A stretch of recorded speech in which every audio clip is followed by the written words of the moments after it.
Olá, meus irmãos, que a paz do Mestre Jesus esteja em nossos corações. Hoje nós vamos refletir um pouco sobre o capítulo 17 do Evangelho segundo o Espiritismo, Sede Perfeitos. O interessante desse capítulo é que Jesus nos ordena que sejamos perfeitos. Consequentemente, ele não tem nenhuma dúvida de que somos capazes de alcançar a perfeição, corroborando com aquilo que os Espíritos nos ensinaram, que nós fomos criados simples e ignorantes e que o nosso destino é a perfeição. Jesus, consciente disso, nos ordena: sede perfeitos. Mas quais caminhos nós precisaremos trilhar para que alcancemos essa perfeição? E o que significa ser perfeito? Esse conceito, ele nos traz, numa passagem evangélica, em que Kardec coloca no início desse capítulo 17, em que ele diz assim: amai os vossos inimigos, fazei o bem àqueles que vos odeiam, e orai por aqueles que vos perseguem e caluniam. Pois se só amais os que vos amam, que recompensa tereis com isso? Os publicanos não fazem a mesma coisa?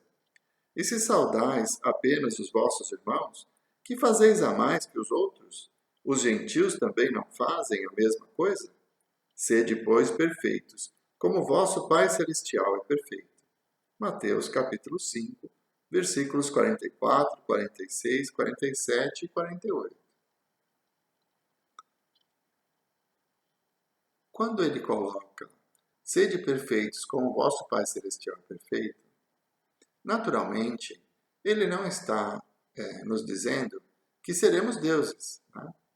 Não vamos esquecer dos atributos do Criador, causa primeira de todas as coisas, inteligência suprema, infinitamente justo, bom, misericordioso, Deus único, onipotente e onipresente. Se ele é único, nenhum de nós jamais irá se igualar a ele.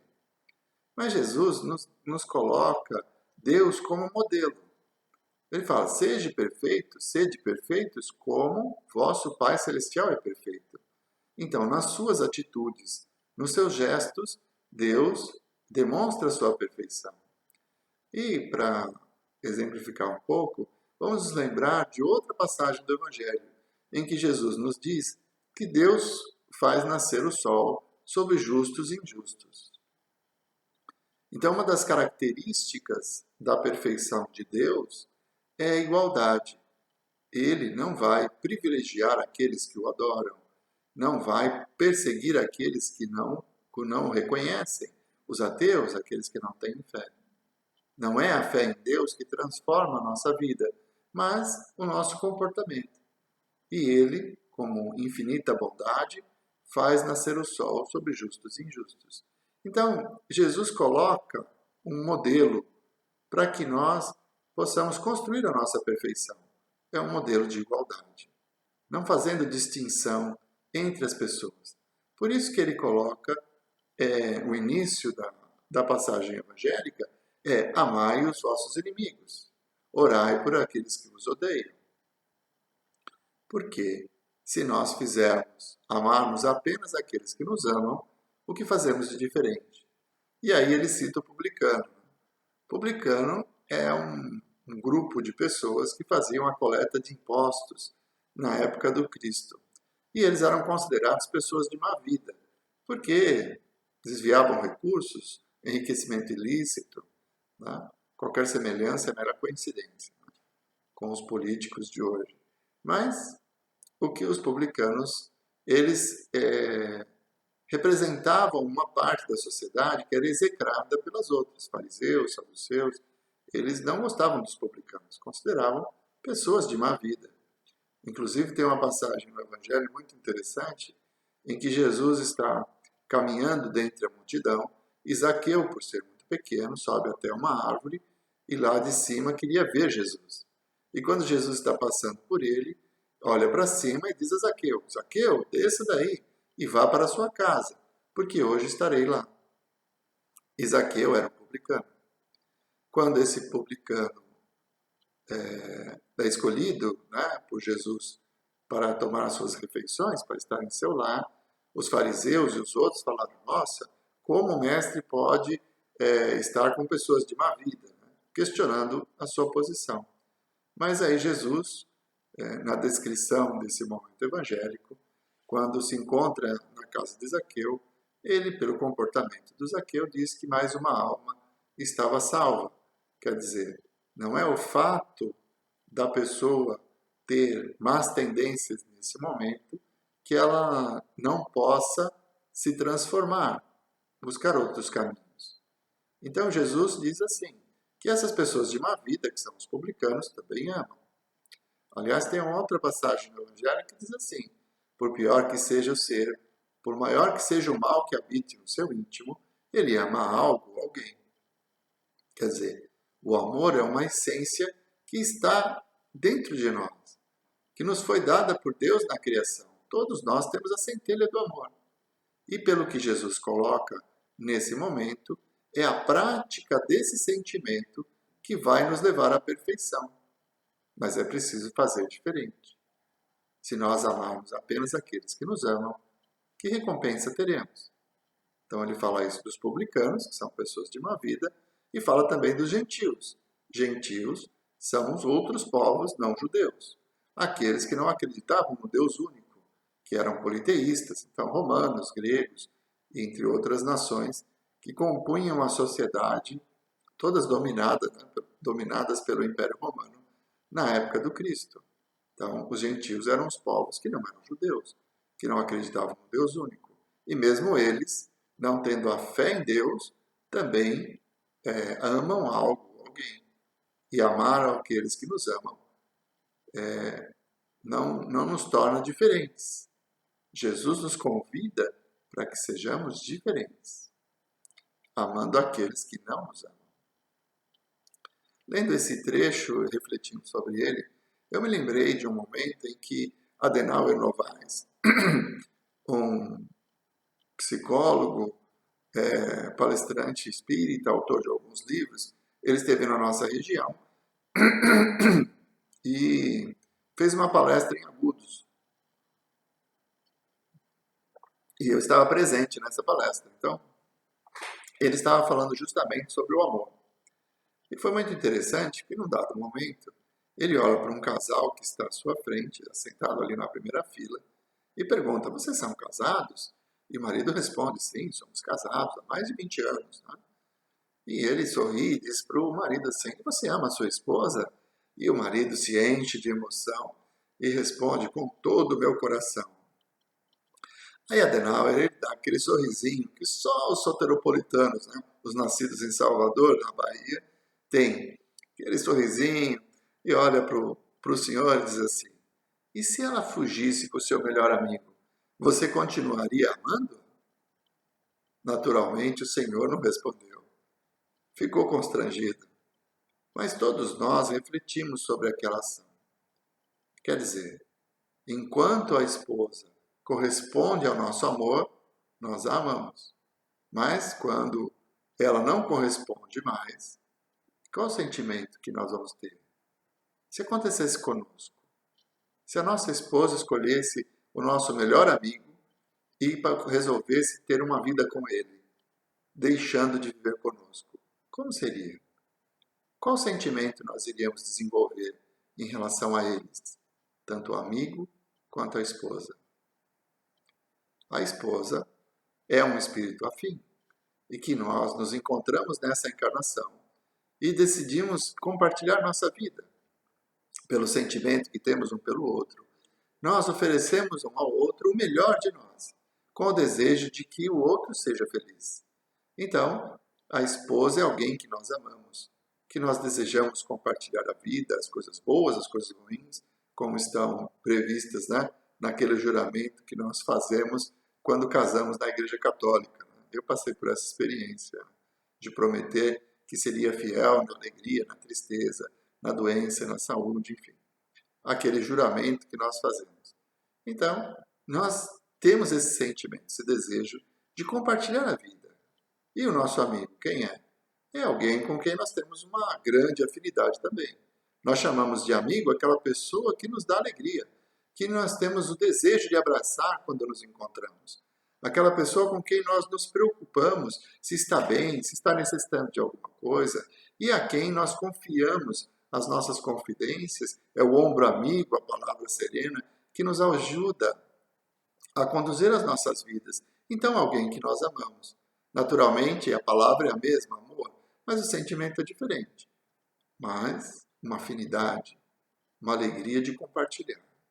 Então, até aquele instante, nós sentíamos amor por essas duas pessoas que decidiram, por motivos que são íntimos de cada um, unir as suas vidas e me deixar. Qual o sentimento que teremos a partir desta atitude?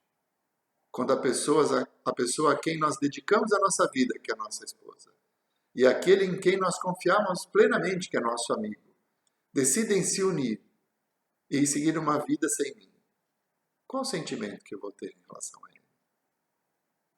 O que era amor se transforma em ódio. E a maior parte dos processos obsessivos, e eu sou trabalhador num grupo mediúnico de desobsessão, um grande número de pessoas que se encontram no processo obsessivo, elas têm isso como causa. Então, o espírito obsessor, quando ele se manifesta, ele diz assim: você não sabe quem é essa pessoa, você não sabe o que ela me fez. Por quê?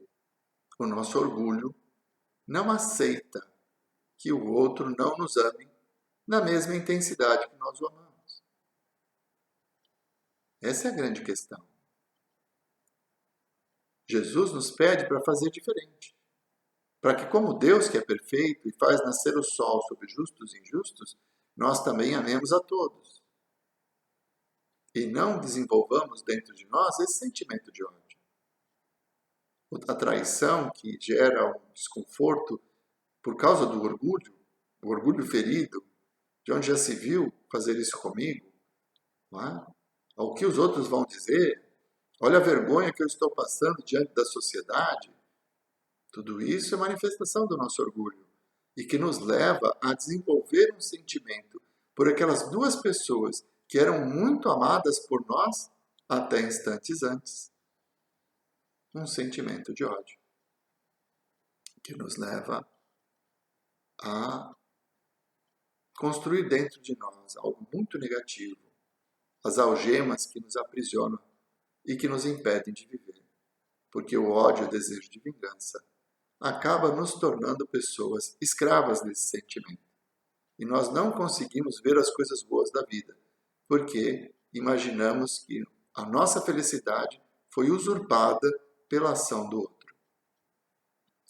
Jesus nos pede para fazer diferente, para que nós amemos os nossos inimigos. E não foi nisso que a nossa esposa e o nosso melhor amigo se transformou? Em nossos inimigos? Pessoas que contrariaram o nosso desejo e que nos trouxeram a infelicidade e o sofrimento? A questão a ser analisada é o amor. Como nós amamos alguém? Nós só amamos aqueles que nos amam também, como os gentios e os publicanos? Jesus nos pede para fazer diferente, para que nós amemos a todos. E esse sentimento, que também é chamado de amor, ele nos protege do ódio, do rancor e da mágoa. Imaginem que nós estejamos na situação inversa, que durante muito tempo convivemos com uma pessoa no matrimônio, éramos felizes, até o momento em que há um reencontro com a melhor amiga dela. E nós, na convivência, descobrimos um sentimento muito profundo que une a nós dois, um reencontro de espíritos afins. E decidimos seguir essa trajetória. Nós não gostaríamos que ela nos entendesse? Que compreendesse que nós não deixamos de ter um sentimento positivo, de amor, de carinho em relação a ela, mas que os sentimentos que temos em relação a outra é muito maior? E que nos convida a uma vida diferente? Nós não gostaríamos de sermos compreendidos, porque não mandamos no nosso coração, não é essa frase? Nós não mandamos no nosso coração, o amor surge, o sentimento, ele é involuntário. Então, o convite do Cristo é para que nós analisemos sobre esse ponto de vista. Nos coloquemos no lugar do outro. Aquele que é considerado nosso inimigo, que foi contrário às nossas ideias, que fez alguma coisa contra nós, este passa a ser nosso inimigo. Esse é o conceito. Jesus nos pede para que nós não o odiemos. Para que não deixemos esse sentimento negativo surgir dentro de nós. E para que pratiquemos o amor. E o que é o amor? É o desejo de que a vida do outro seja feliz. É a ação de fazer tudo ao nosso alcance para que o outro seja feliz sem esperar nada em troca. Esse é o conceito de amor. E que Jesus exemplifica de uma forma sublime quando nos traz a parábola do bom samaritano. O amor que o samaritano teve por aquele ser que estava nu, abandonado à beira do caminho, todo agredido e à beira da morte. O samaritano não sabia quem ele era, de onde ele veio, qual a sua religião, que roupas ele estava usando, mas o amou. Como? Fazendo tudo ao seu alcance para tornar a vida dele um pouco melhor. Então, untou suas feridas, ofereceu sua cavalgadura, deixou recursos na estalagem para que ele recebesse o tratamento adequado. E qual a recompensa que o samaritano esperava ter? Nenhuma. Ele nem sabia quem era aquele ser.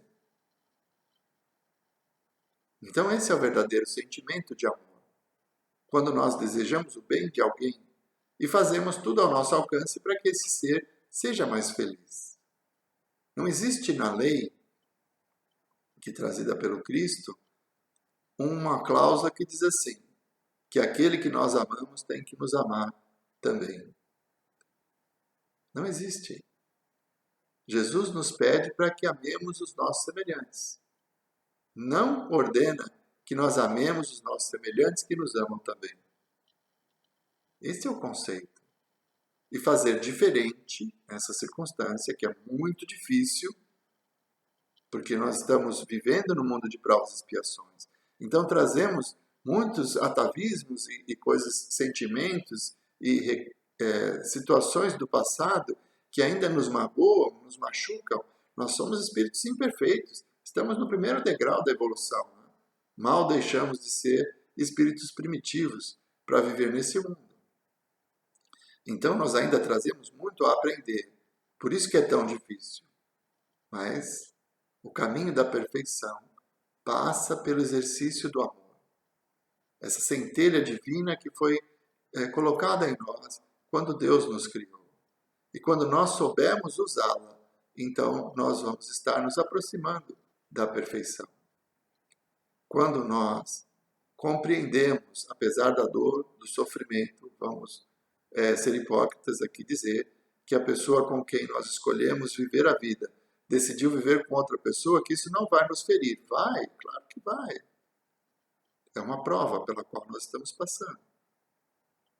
Mas Jesus nos convida a evitar o surgimento do ódio, o desejo de vingança. Então, quando ele nos pede, amai os vossos inimigos, orai por aqueles que vos perseguem, é justamente isso. Para que nós evitemos o ódio. E apesar da dor que sentimos, da separação, que possamos desejar que o outro seja feliz, da forma que escolheu viver. Porque nós esquecemos da lei, que todos nós temos o nosso livre-arbítrio. Eu tenho o livre-arbítrio, a escolha de seguir a minha vida do jeito que eu quiser. A minha esposa também tem. E ela não tem que se submeter aos meus caprichos, aos meus desejos. Ela é livre para escolher os seus caminhos. Quando nós compreendermos isso, será mais fácil aceitar que o outro tome atitudes, tenha desejos, vontades íntimas, que estão relacionadas com vidas anteriores. Nós não começamos a nossa existência nessa encarnação. Nós trazemos muitas pessoas com quem nós já convivemos, pessoas que nós já odiamos, pessoas que amamos, em muitos relacionamentos. E isso está presente no nosso íntimo, porque nós somos a somatória de todas essas encarnações. Então, compreender a liberdade que o outro tem de seguir o seu caminho e que ele tem o direito de não me amar na mesma intensidade que eu amo, e isso faz com que evitemos o surgimento do ódio, do rancor, do desejo de vingança. Isso nos liberta, porque apesar da dor que estamos sentindo nesse momento, possamos seguir em frente, continuar a nossa vida, desejando ao outro o melhor ao nosso alcance. Nesse caso, que eles sejam felizes. Porque tanto o meu melhor amigo tinha um sentimento de amor por ele, quanto a esposa também, um sentimento de amor, e que não vou mais conseguir compartilhar a vida com eles, mas eu não devo odiá-los por isso. Exercitar o amor é compreender que aqueles dois espíritos que se reencontraram e que desejam seguir a vida juntos, têm o direito de escolher isso. E eles não estão fazendo mal para mim. É complicado, difícil, nosso orgulho não aceita. Como ela pode não me amar mais? Como depois de tantos anos de convívio ela decide me abandonar? Ou ele, né? Vamos generalizar. Nosso orgulho tem dificuldade de aceitar. Mas isso é uma verdade. É o livre-arbítrio.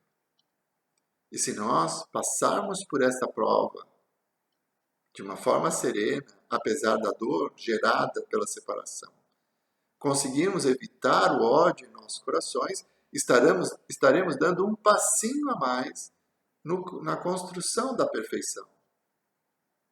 Porque evitaremos esse vínculo negativo, que é o ódio. E um ser que nós amávamos profundamente passa a ser um ser que nós odiamos profundamente, de um instante para outro, devido a uma decisão tomada. O amor se transforma em ódio. E essas algemas do ódio vão nos prender, nos impedindo de sermos felizes. Como eu disse, no grupo de desobsessão, muitos são os casos em que a pessoa que é considerada traidora, que hoje seria perseguido pelo obsessor, essa pessoa já reencarnou, viveu muitas experiências e não é mais aquela pessoa que um dia decidiu trair, vamos dizer assim. Mas o obsessor continua sendo aquele traído que não se conforma com a traição e vive o ódio. Então ele está acorrentado ao passado e não consegue ser feliz, porque ele acredita que só será feliz quando o outro sofrer. E isso nos aprisiona.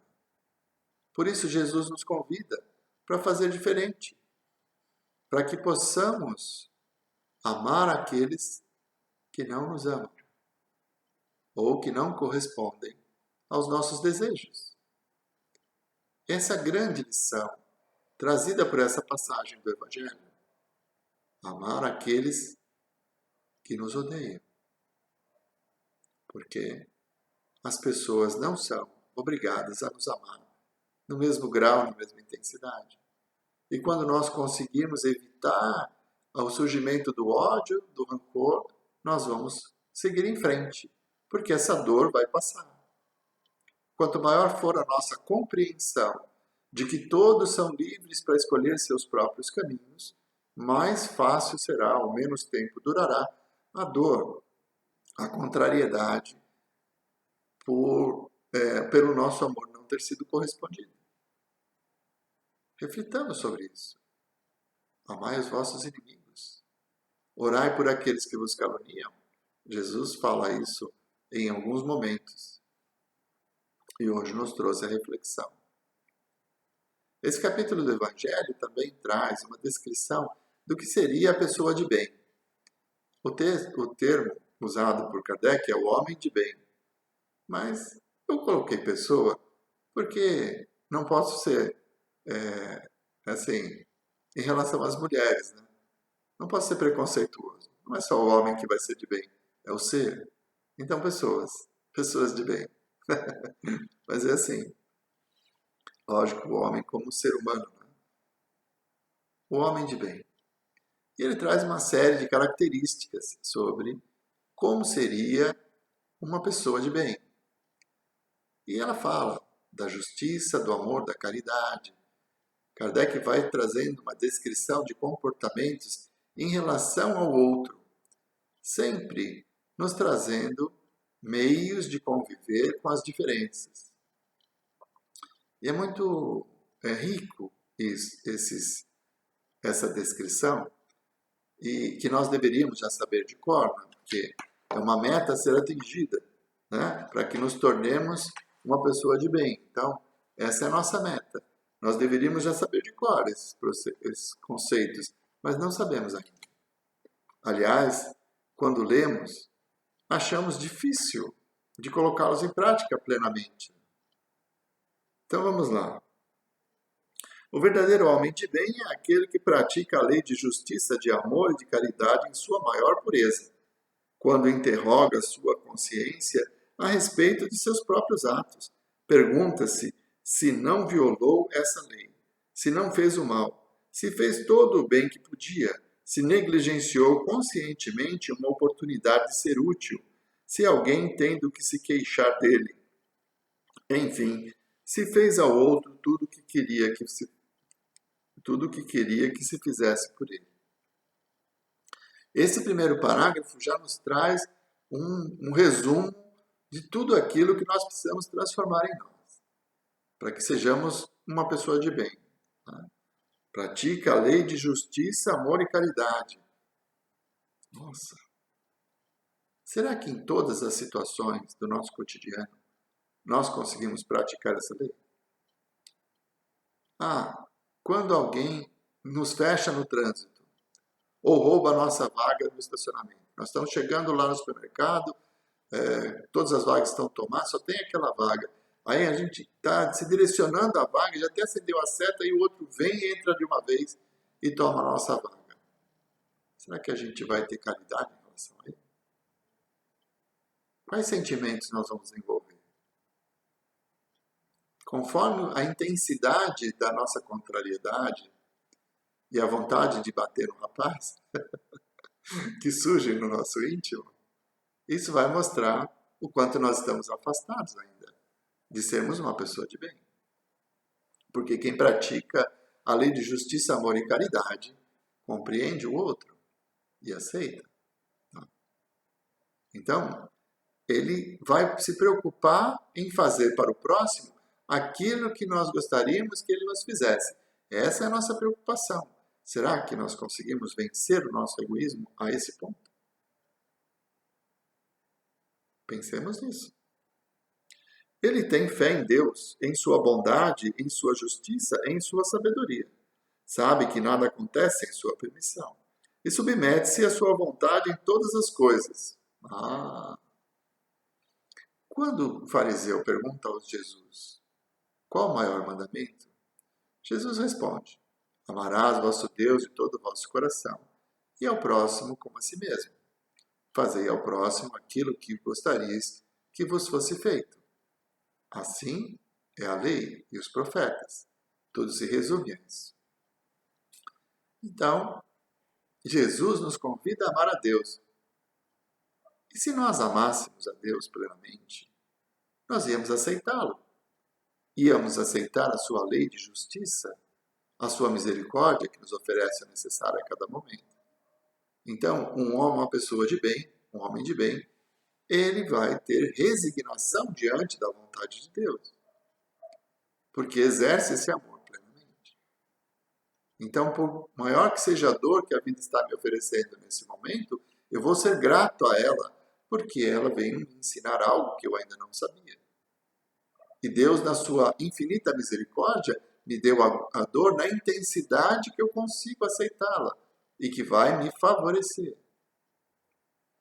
Então, uma pessoa de bem, ela aceita a vida com resignação e coragem, porque compreende Deus na sua essência, na sua onipotência e na sua misericórdia, e, acima de tudo, na sua justiça, que jamais vai exigir de nós algo que não seja nosso.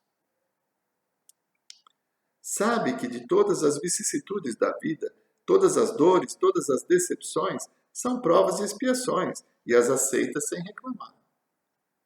Sabe que, de acordo com as reencarnações, Muitos foram os compromissos assumidos ao longo das existências e que as consequências virão, porque essa é a lei. Foi dito no início, eu sou livre para escolher meus caminhos e sou responsável pelas minhas escolhas. Então, todas as dores e as situações que a vida me oferece, elas estão relacionadas com a minha necessidade. Então, há de haver o escândalo, disse Jesus. O que é o escândalo? São essas situações que me contrariam, que me tiram do plumo, que me colocam numa situação difícil. Eu preciso delas para compreender as minhas imperfeições, combatê-las e melhorar. Ai daquele que é responsável pelo escândalo. Quer dizer, um instrumento dessa situação que voluntariamente se propôs a fazer o mal, ele usou seu livre-arbítrio contra ele mesmo e não contra mim. Esse conceito é muito importante.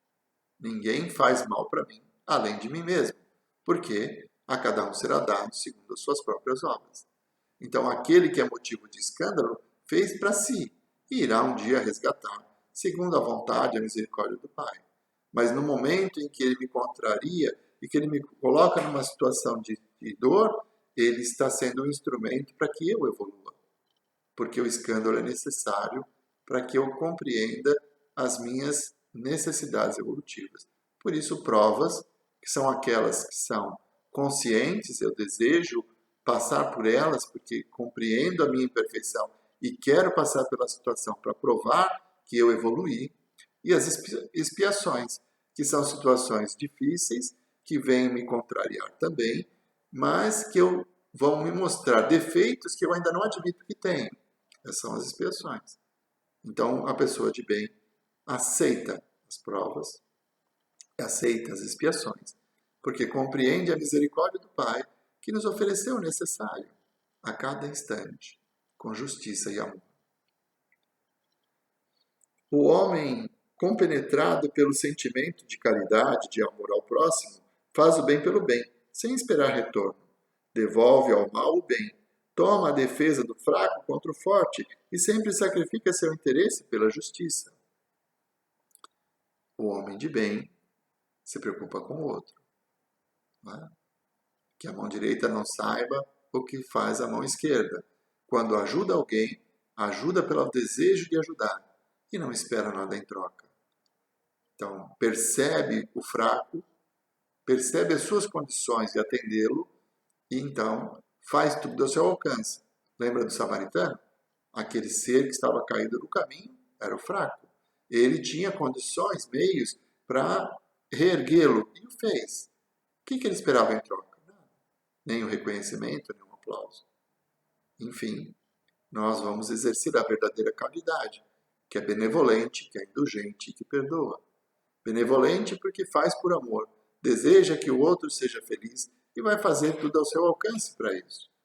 É indulgente porque não julga por que aquele ser está naquela situação, por que ele chegou nessa situação de necessitar da nossa ajuda, e perdoa caso haja ingratidão do ser que não corresponde às nossas expectativas e continua errando depois de termos ajudado.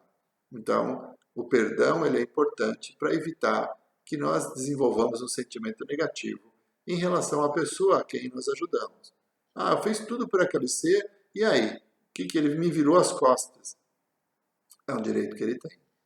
Quando nós conseguirmos conviver com isso, teremos feito a verdadeira caridade e teremos nos aproximado um pouco mais da perfeição.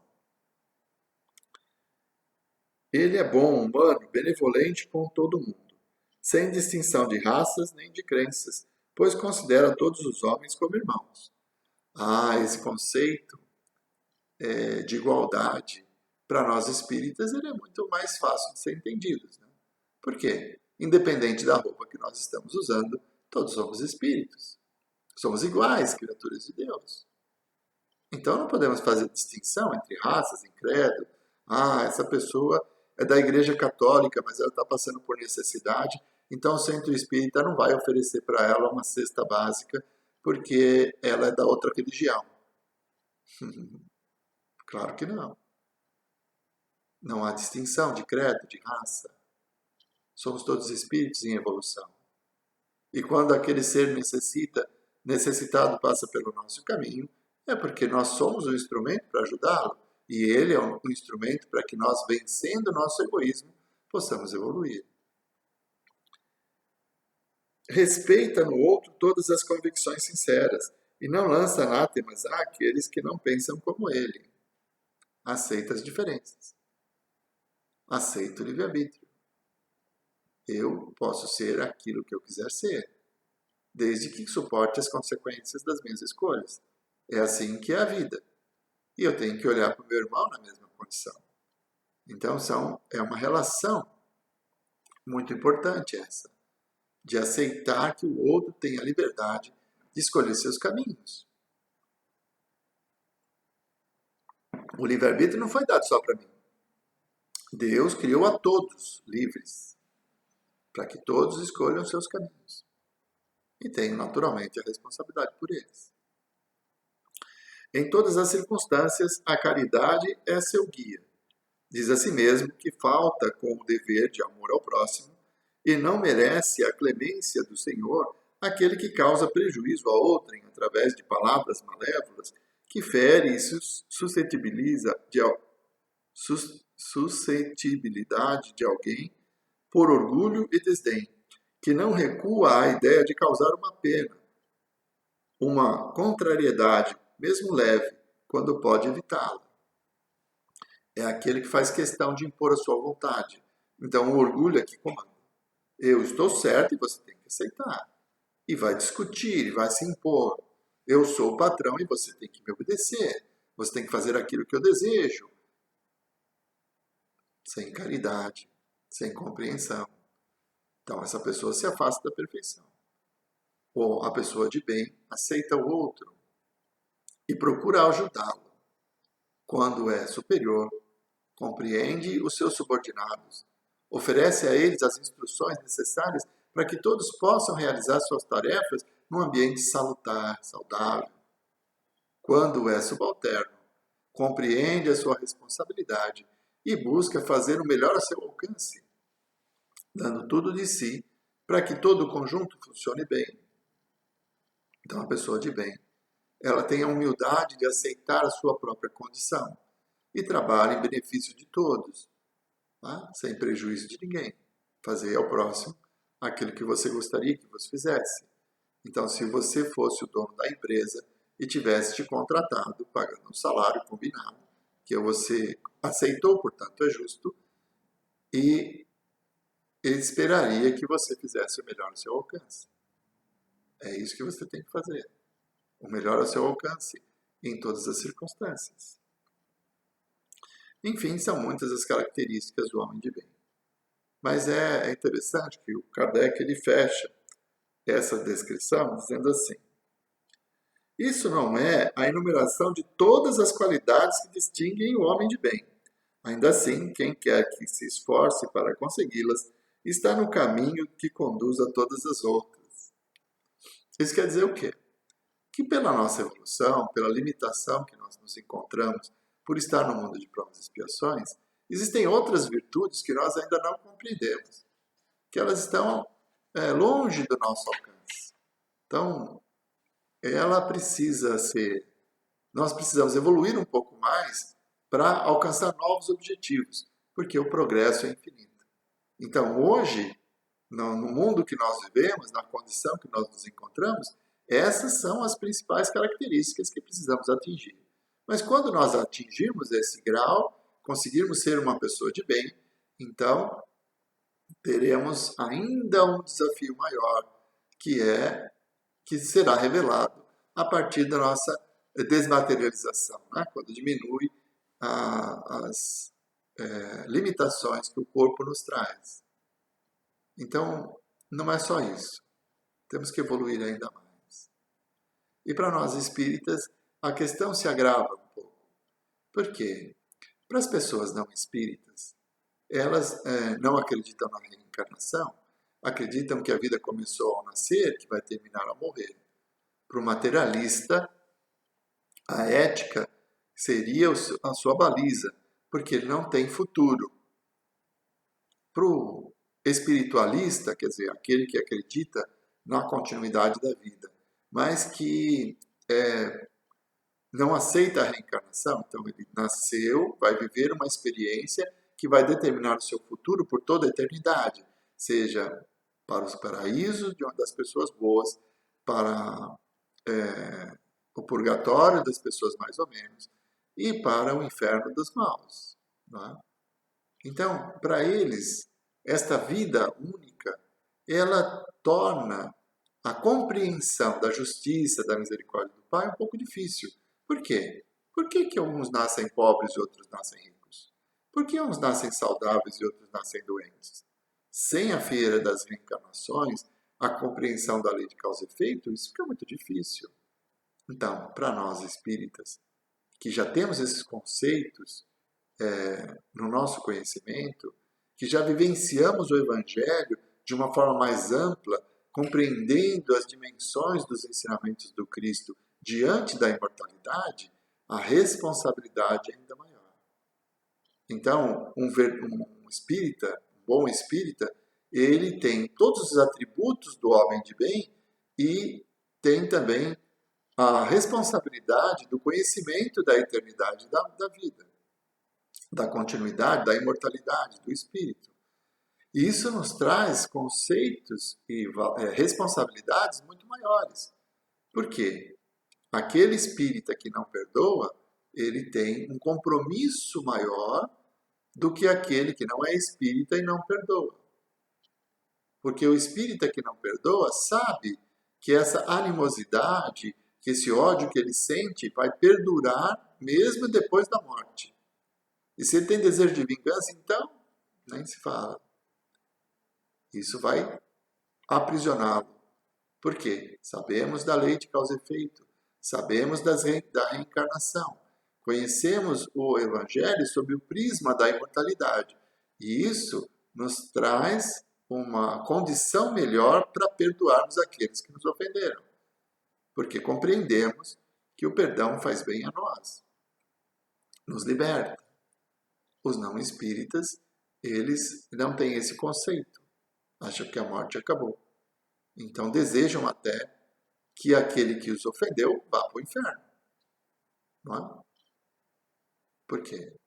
Ele fez mal a mim, eu não vou perdoá-lo e Deus vai castigá-lo. Não é esse o conceito? Dos pecados capitais, enfim. O espírita não tem esse conceito. Ele sabe que Deus não castiga ninguém e que a cada um será dado segundo as suas próprias obras. Então, o que a pessoa fez, fez para si mesma.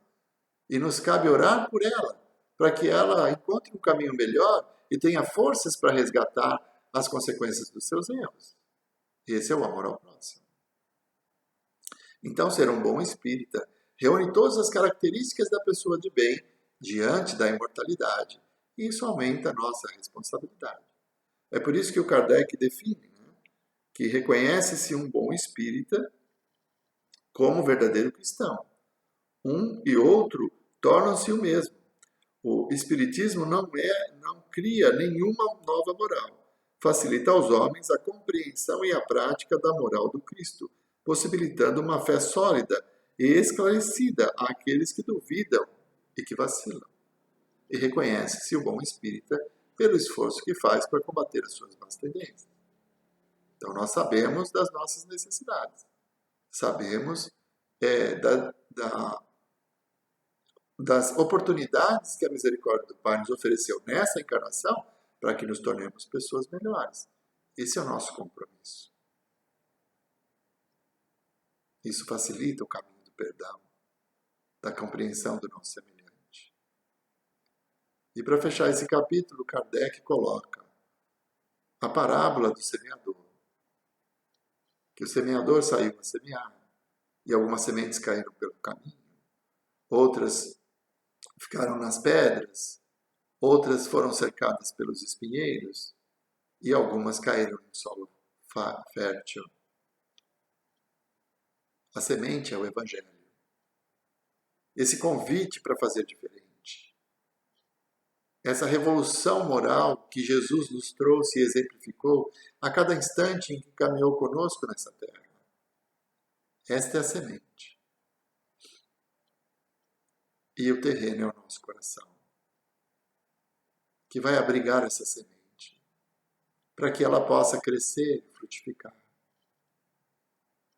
Quando nós, espíritas conscientes da imortalidade da alma, da continuidade da vida, da misericórdia do Pai, quando nós tivermos esse solo fértil para que a boa nova invada o nosso ser e seja o principal instrumento das nossas decisões, então ela vai frutificar.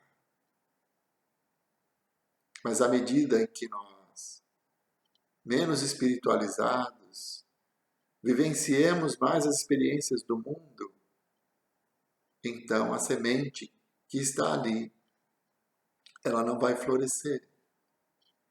Porque diante dos espinhos, que sejam as dificuldades da vida, os resgates dos erros do passado, nós diminuímos a nossa fé, nos sentimos injustiçados, então não estaremos resgatando o erro e assumindo novas dívidas.